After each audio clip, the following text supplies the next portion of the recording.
Thank you, Letio. Good evening, viewers. Beginning the Thursday's edition of the regional news with news coming out of Jamaica. 3 men who were said to be members of a criminal group who used a Christian ministry to smuggle over 881 pounds of cannabis from Jamaica to United Kingdom have been convicted.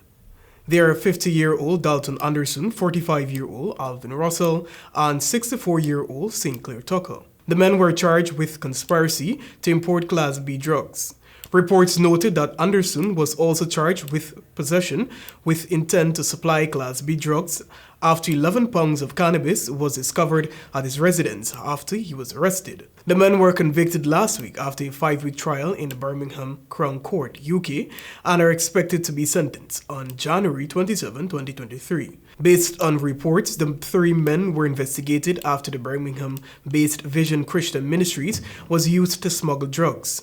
According to the statement, the cannabis was trafficked from Jamaica to the UK through Birmingham Airport and was packed into sealed tins of Callaloo and Aki. Additionally, the cannabis was then transported in 3 different consignments addressed to the religious group between March and May of 2017 and was later intercepted by the UK Border Force.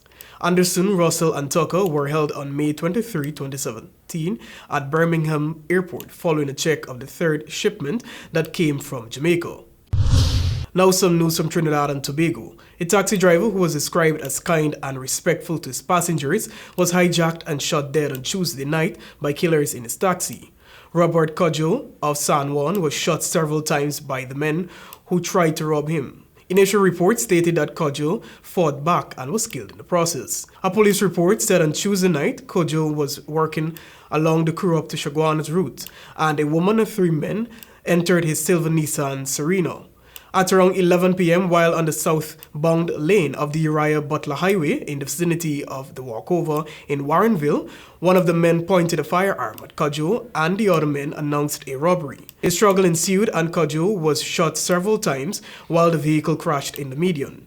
Officers of the Highway Patrol Unit and Central Division Police searched for the killers, but no one was arrested.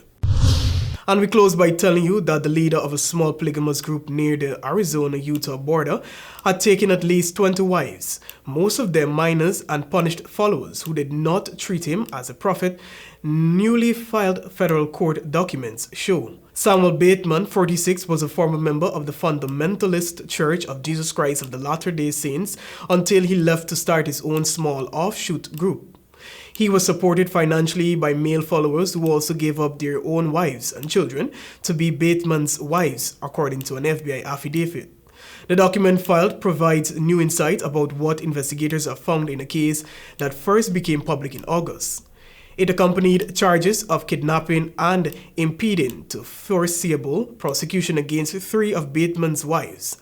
2 of the wives are scheduled to appear in federal magistrate court in Flagstaff, while 1 is awaiting extradition from Washington state.